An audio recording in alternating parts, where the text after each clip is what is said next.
In this video, I will guide you how you can swap Ethereum to Solana on Phantom Wallet. So first of all, you need to start by opening up Phantom Wallet, and then there are two methods. Either you can use the official swap token option from the Phantom Wallet, which is the inbuilt option, or you can simply click on the internet icon on the bottom right and you can go with Jupiter, Radium, or any other option that you want to go with, and then click on the connect wallet and simply click on the phantom.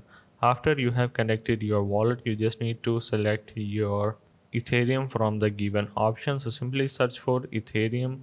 After searching for Ethereum, make sure to double check the wallet address. If you select the wrong wallet address, you will not be able to proceed further. So you need to make sure to select the same Ethereum that you want to go with, and in the receive you just need to select Solana. Again, double check the wallet address, then you just need to enter the amount and select your slippage fee and you are good to go. It will gonna arrive in your Phantom wallet.